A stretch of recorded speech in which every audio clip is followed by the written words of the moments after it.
وجعلنا من بين أيديهم سدا ومن خلفهم سدا فأغشيناهم فهم لا يبصرون.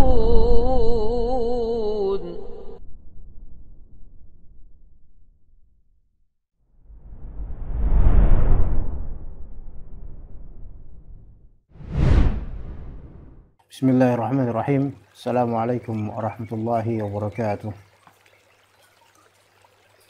Innal hamdalillah nahmaduhu wa nasta'inuhu wa nastaghfiruh wa na'udzu billahi min shururi anfusina wa min sayyiati a'malina. May yahdihillahu fala mudilla lahu wa may yudlil fala hadiya lahu. Asyhadu an la ilaha illallah wahdahu la syarika lahu وأشهد أن محمدا عبده ورسوله لا نبي بعده.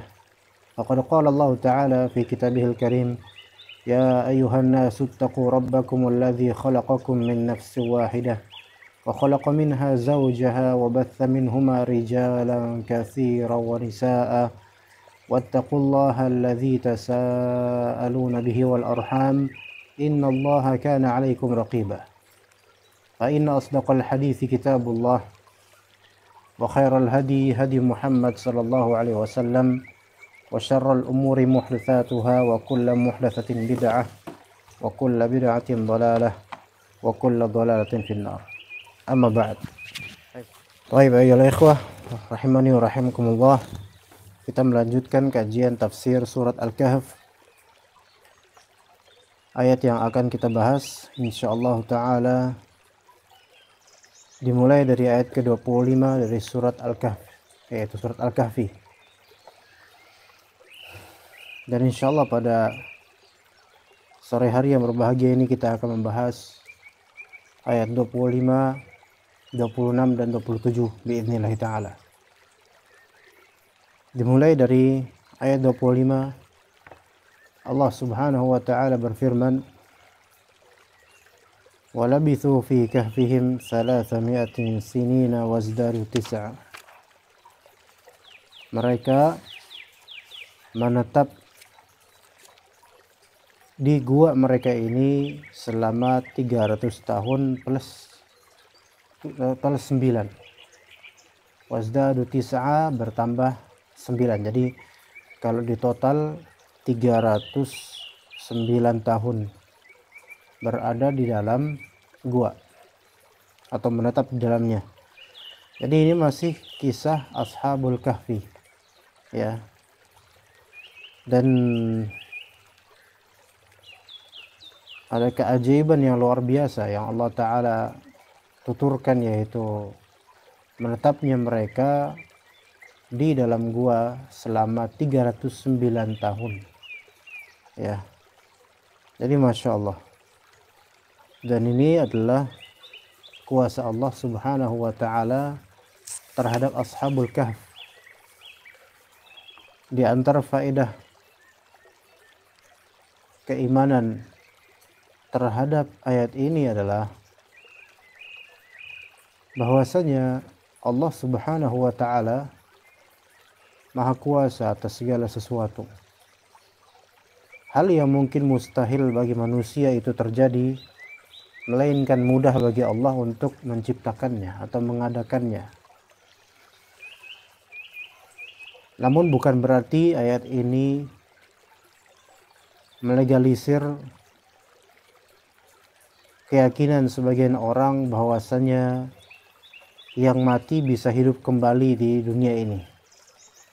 Yang mati bisa gentayangan. Mungkin dia mati sebentar, dikubur, dan pada hari ke-40 kemudian dia gentayangan, dan itu kuasa Allah. Ya akhi, betul itu semua kuasa Allah, tapi yang gentayangan itu bukan si mayit, melainkan yang gentayangan itu adalah syaitan dari kalangan jin, ya.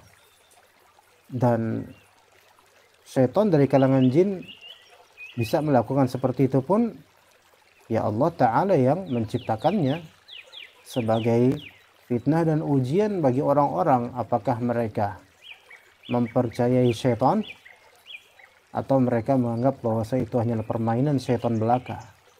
Ya. Walabithu fi kafihim 300 sinina wazdadu 309 tahun. Ya, Masya Allah.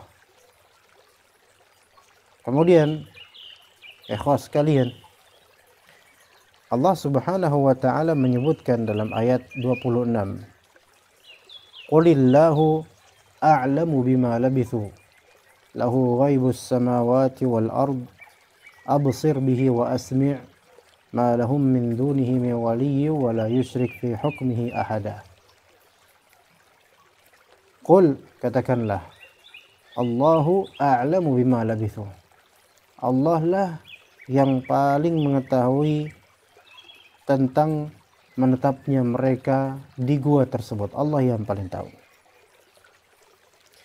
Karena orang-orang Yahudi mereka mengklaim cerita Ashabul Kahf, dan mereka mengklaim bahwa mereka mengetahui exactly tepatnya berapa. Ya. Namun Allah Subhanahu wa taala menyebutkan 300 sinina wazdadu 9, maka final. Ketika ada qaulnya Nasrani, pendapatnya Yahudi, mereka saling berselisih mengenai seberapa lama sih Ashabul Kahf berada di dalam gua. Maka ketika kemudian Allah Subhanahu wa taala menuturkan 309 tahun, maka khalas.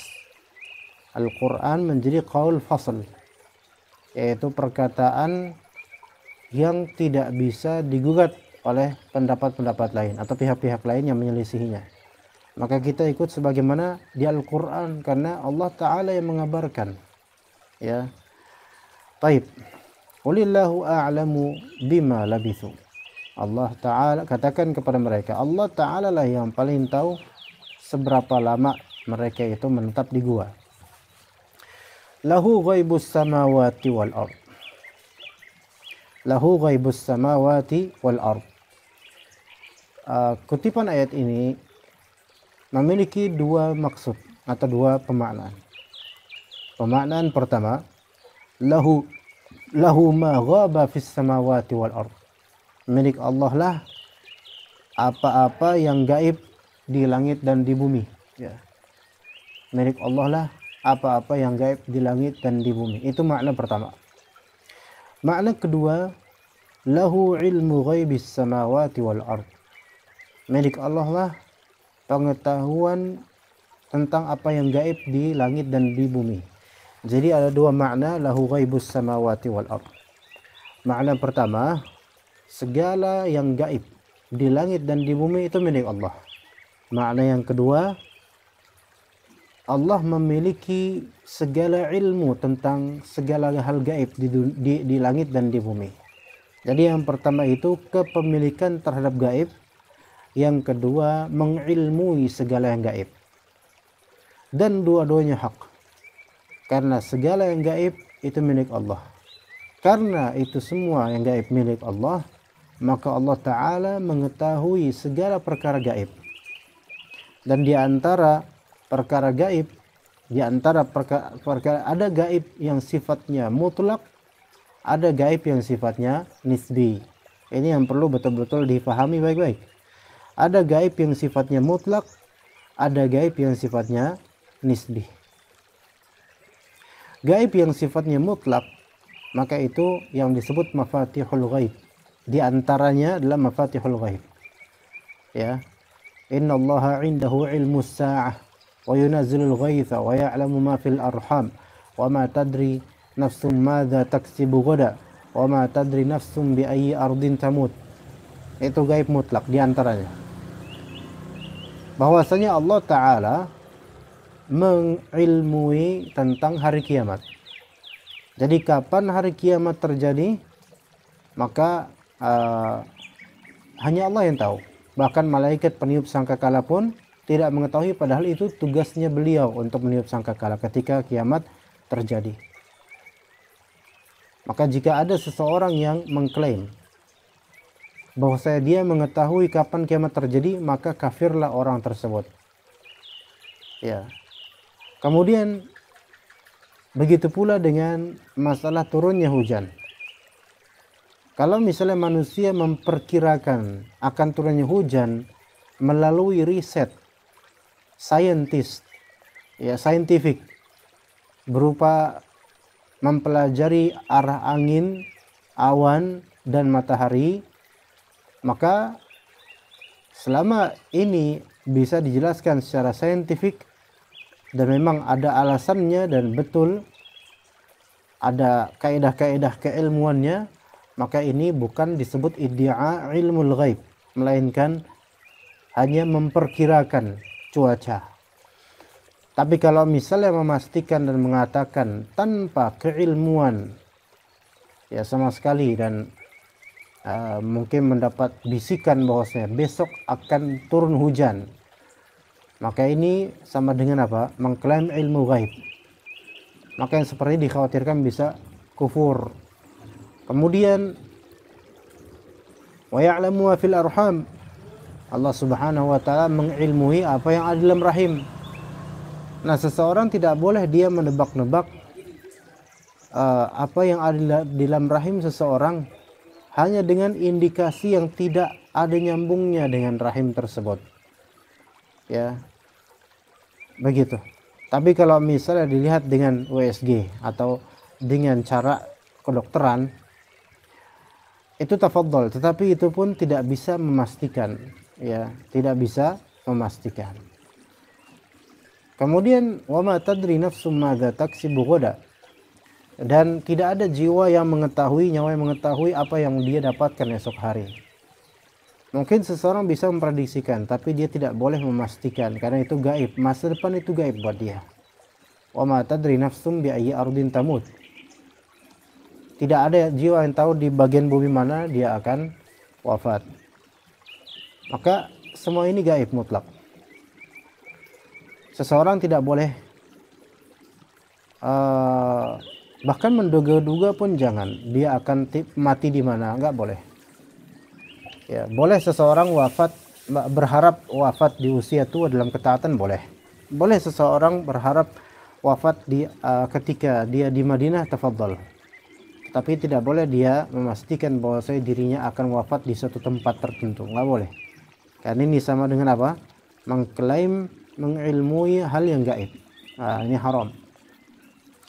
Maka orang yang mengklaim, mengilmui hal yang gaib, dia kafir. Tapi biasanya hal ini berkaitan dengan apa? Berkaitan dengan mustakbal. Makanya ayat-ayat yang berkaitan dengan, atau ayat yang tentang mafatihul ghaib tersebut, itu poin-poinnya berkaitan dengan mustakbal, yaitu masa depan. Ya, contoh hari kiamat, ini masa depan. Hujan yang akan turun, ini masa depan. Kemudian rahim yang akan lahir, itu juga masa depan. Kemudian besok ngapain, besok ada apa, itu masa depan. Kemudian matinya di mana, itu juga masa depan. Maka ketika seseorang meramal masa depan, maka dia kafir dengan ramalan tersebut, karena dia sama dengan apa? Mengklaim, mengilmui hal yang gaib. Ya, dan di antara hal yang berbahaya adalah ketika anak-anak, dan mungkin dulu kita masih anak-anak zaman ketika itu, ya, memeriksa tangan temannya, pergelangan tangan temannya, kemudian memperhatikan ada berapa jendolan tuh di antara kaf dengan iyad, ya. Kalau jendolanya 2, oh anak lu 2 nanti. Nah, ini nggak boleh. Ini nggak boleh, walaupun hanya candaan. Nggak boleh. Anak-anak harus disingkirkan dari hal-hal semisal itu. Atau garis tangan. Ya. Wah, ini kalau misalnya ini belok nanti jodoh lu begini misalnya. Itu tidak boleh. Ya. Karena tidak ada nyambungnya dengan masa depan.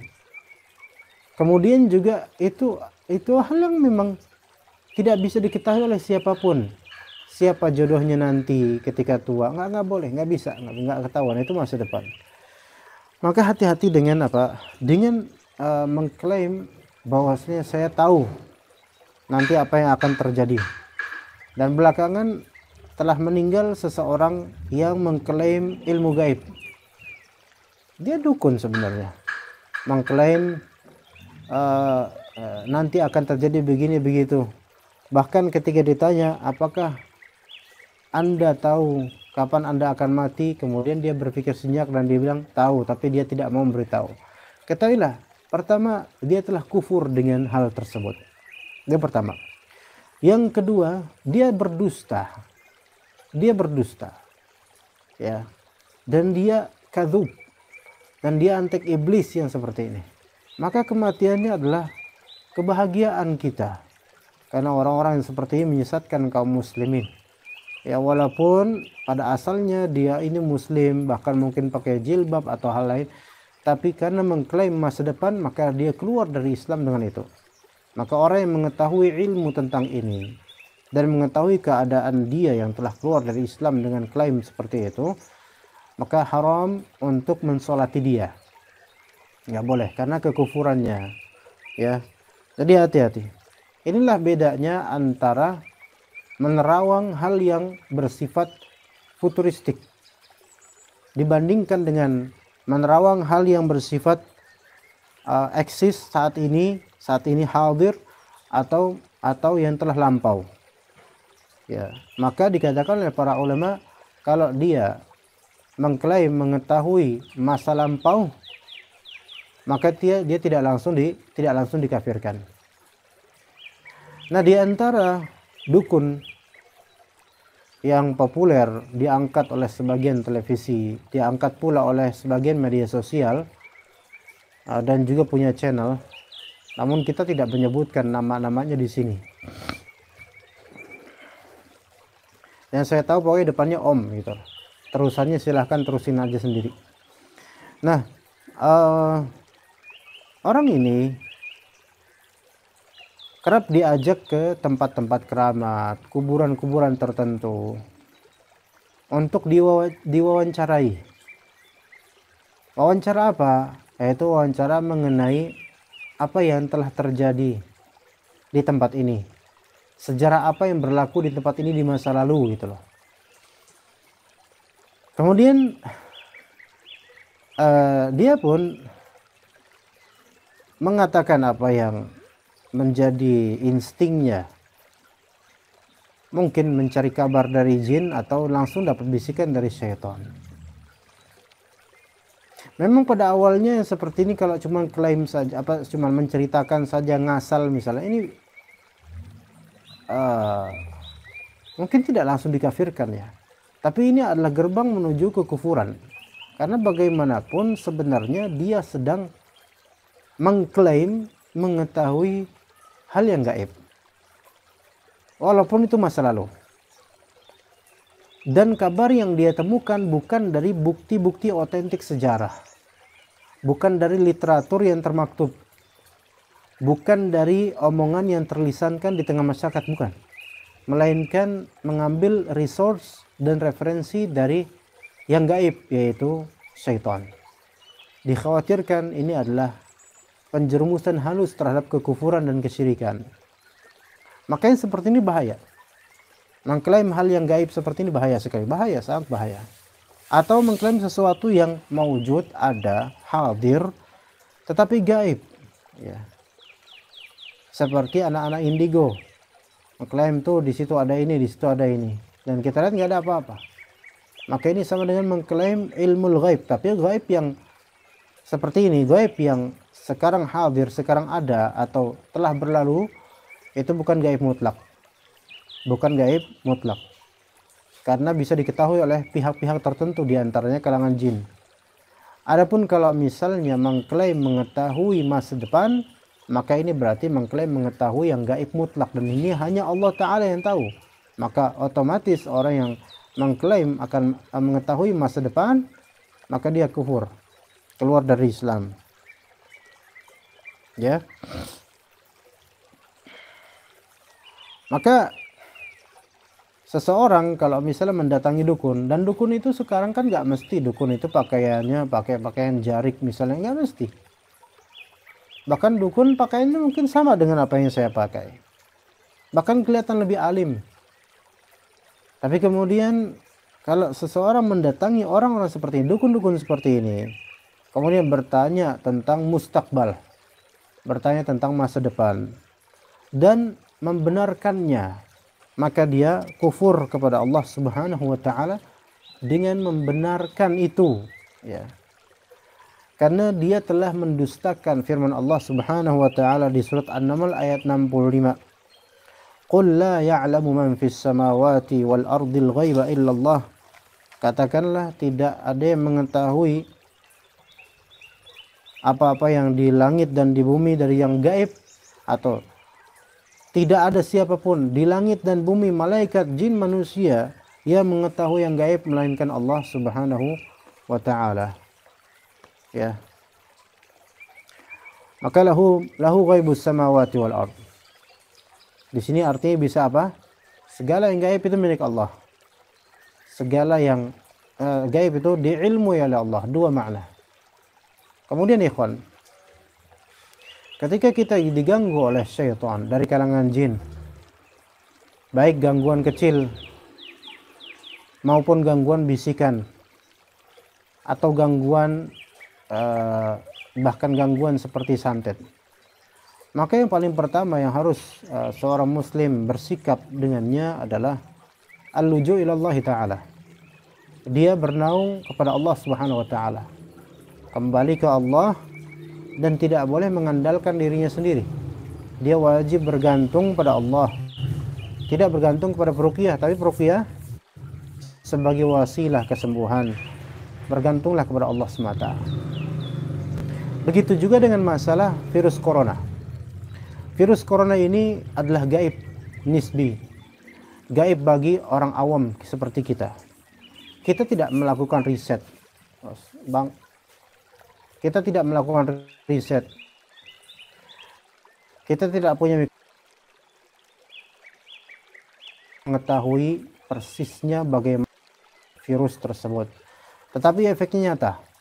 Ya, banyak yang meninggal, banyak yang sakit, bahkan saya pribadi masih dalam tahap karantina, ya. Tetapi ikhwah sekalian, lahu ghaibus samawati wal ard. Virus ini milik Allah Subhanahu wa taala. Virus ini gaib bagi kita. Walaupun nyata efeknya, tapi hakikat dan zatnya gaib bagi kita. Maka dengan serpihan ayat yang mulia ini, lahu ghaibus samawati wal ard, maka ini sebagai sebuah penguat bahwasannya ini semua dimiliki dan diatur dan diilmui oleh Allah Subhanahu wa taala. Maka sewajibnya seorang muslim, terutama ahlus sunnah wal jamaah, bertawakal kepada Allah Subhanahu wa taala dalam menghadapi kekalutan, penderitaan disebabkan virus yang gaib bagi kita ini.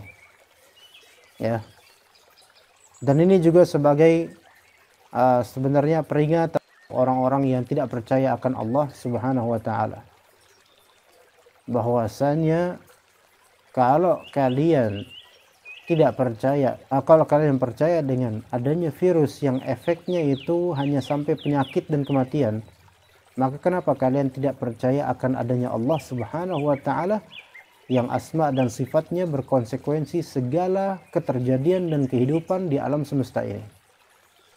Ya. Baik, kemudian kata Allah Subhanahu wa taala di ayat 26. Absir bihi wa asmi'. Absir bihi wa asmi'. Ini para pakar nahwu menamakan kalimat-kalimat seperti ini sebagai, atau fi'il absir dan fi'il asmi' itu sebagai fi'il ta'ajjub. Fi'il ta'ajjub yang kalau dimaknai dengan kalimat lain, kalau absir bihi, absir bihi artinya ma absarahu, asmi' ma asma'ahu, yaitu maknanya adalah absir bihi, betapa Allah Subhanahu wa taala maha melihat. Wa asmi' maknanya betapa Allah Subhanahu wa taala maha mendengar. Sebagaimana kata Allah Subhanahu wa taala di surat Thaha ayat ke-7.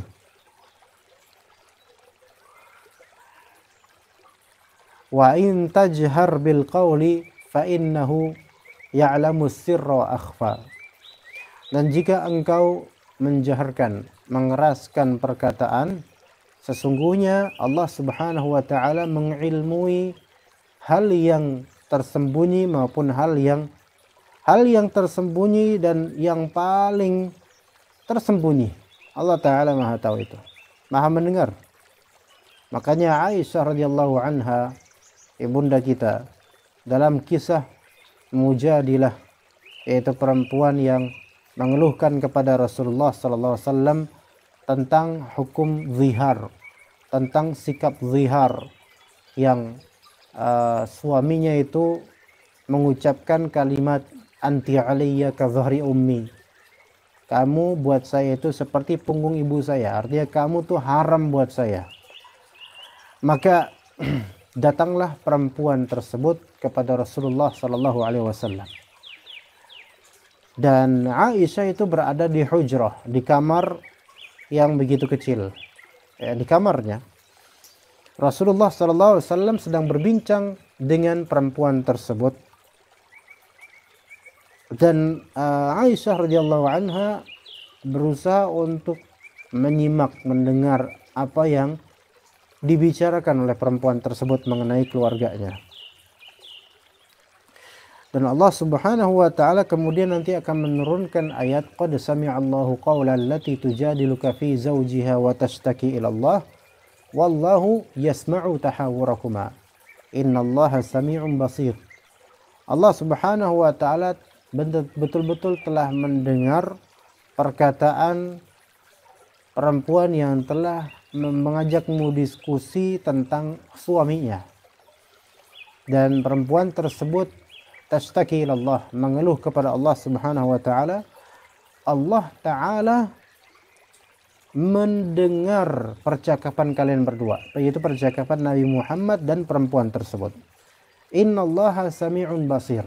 Sesungguhnya Allah Subhanahu wa taala Maha mendengar lagi Maha melihat.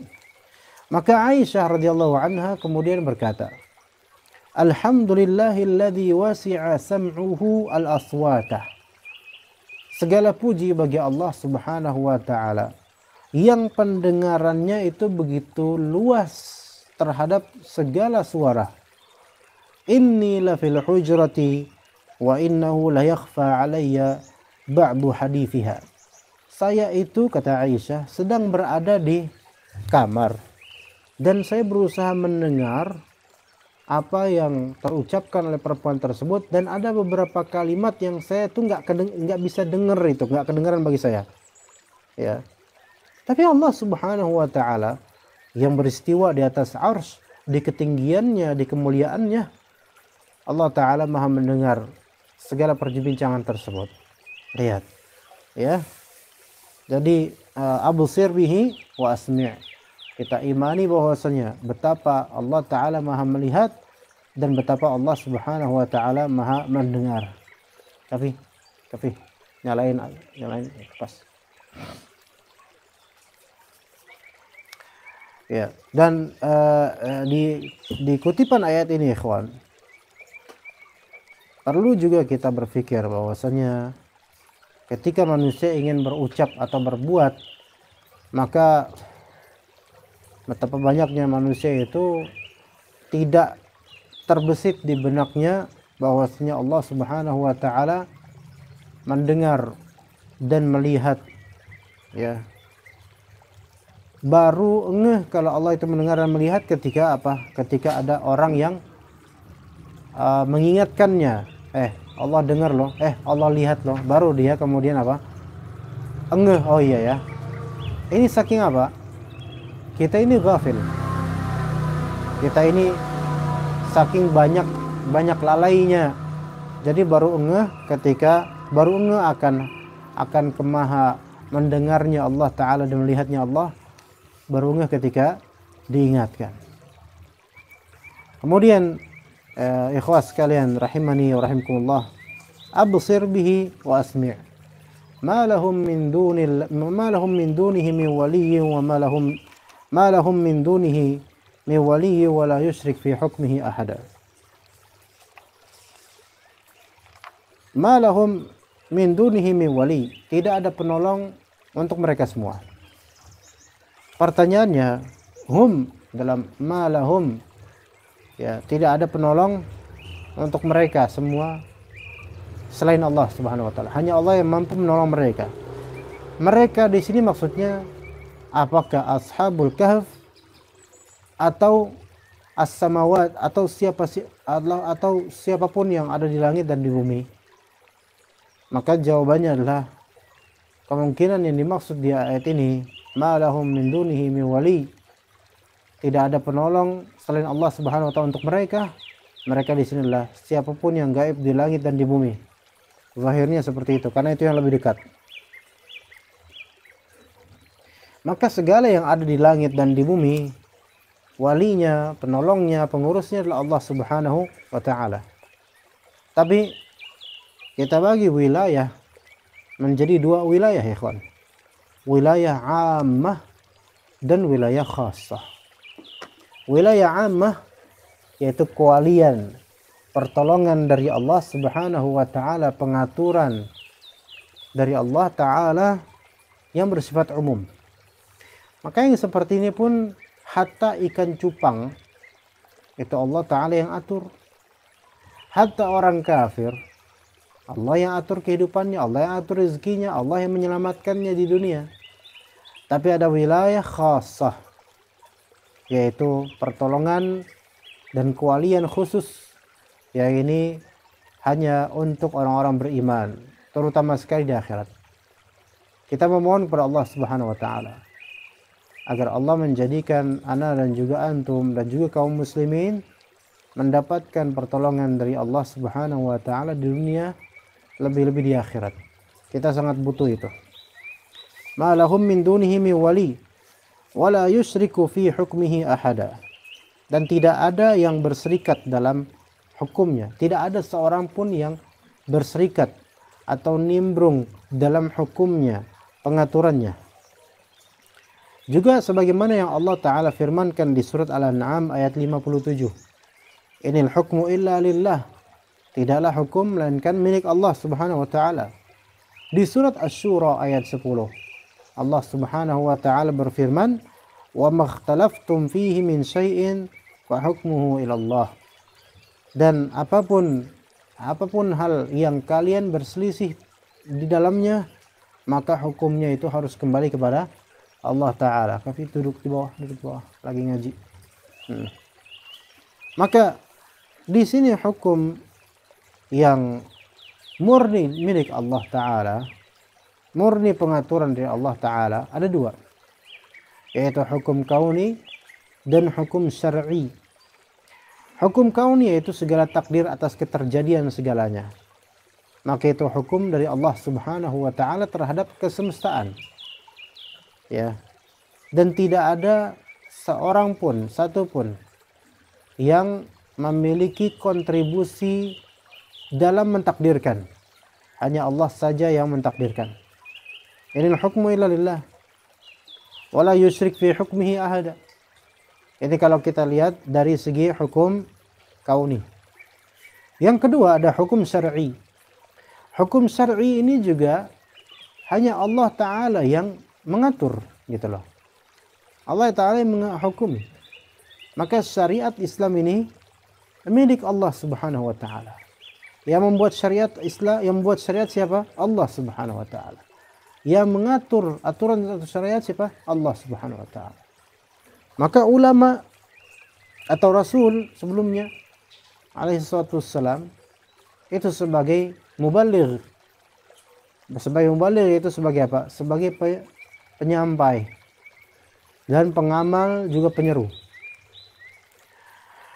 Lebih-lebih ulama atau ustaz, mereka bukanlah pengatur syariat, sehingga nggak boleh siapapun dari kita, baik ulamanya apalagi awamnya, untuk membuat syariat baru sesuai dengan keinginan kita. Nggak boleh, melainkan harus merujuk ke sumber syariat, yaitu Al-Quran dan juga Sunnah. Dan As-Sunnah itu hadis Nabi, itu pun wahyu dari Allah Subhanahu wa Ta'ala. Wala yusyriku fi hukmihi ahada. Baik, kemudian ikhwas sekalian, di ayat 27 Ya, dan ini adalah ayat terakhir untuk tafsir Al-Kahf. Setelah kajian tafsir ini kita akan membahas kitab Bidayatul Mujtahid.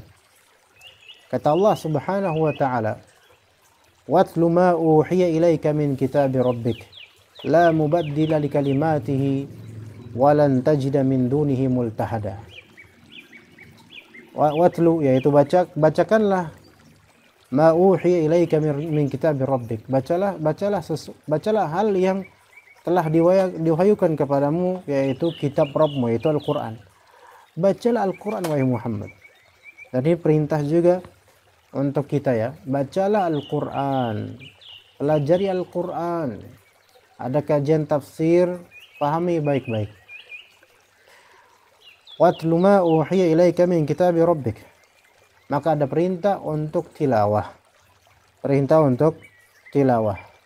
Dan tilawah itu ada dua makna. Ada dua maksud. Imma tilawah di sini adalah tilawah lafziyah, imma yang kedua tilawah amaliyah. Ada tilawah lafziyah, ada tilawah amaliyah. Tilawah lafziyah yaitu membaca dengan melafalkannya dengan tartil, dengan kaidah-kaidah tajwid. Semakin bagus kaidah tajwid yang digunakan, semakin bagus pula kualitas bacaannya. Semakin bagus juga nada yang digunakan, maka juga semakin khusyuk insyaallah. Maka ini tilawah apa? Tilawah lafziyah. Adapun tilawah yang kedua yaitu tilawah amaliyah, maka itu adalah hal yang dilakukan setelah membaca. Jadi tilawah itu makna sebenarnya adalah hal yang setelah sebelumnya. Hal yang setelah sebelumnya. Makanya kalau misalnya kita lihat di buku-buku bahasa Arab, di bagian tadribat atau latihan, ajib anil as'ilatil atiyah. Jawablah soal-soal berikut. Atiyah, at-taliyah bisa taliyah. Taliyah, ajib anil as'ilatil taliyah. Tali yaitu berikut. Di bahasa Indonesia pun tali jadinya.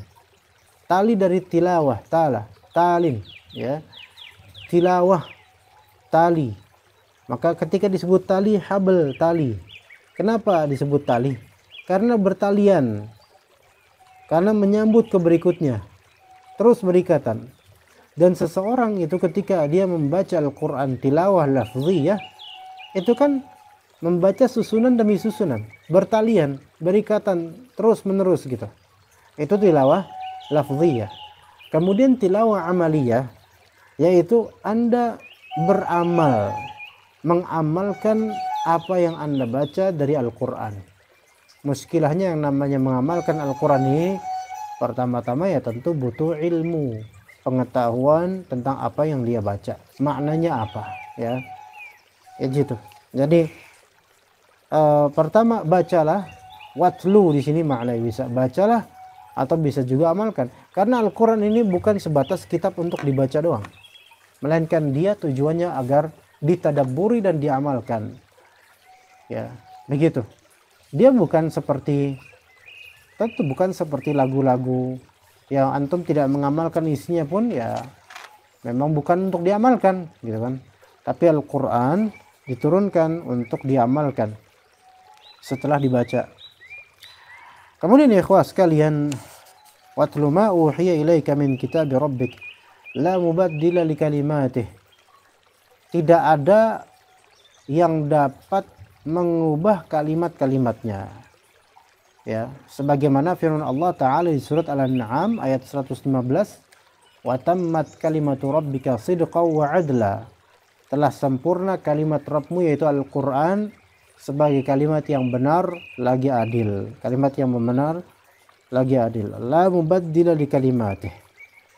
Ya, tidak baik kalimat yang bersifat kauniyah atau kalimat yang bersifat syar'iyah. Kalau Allah Subhanahu wa taala sudah mengatakan kun fayakun, khalas.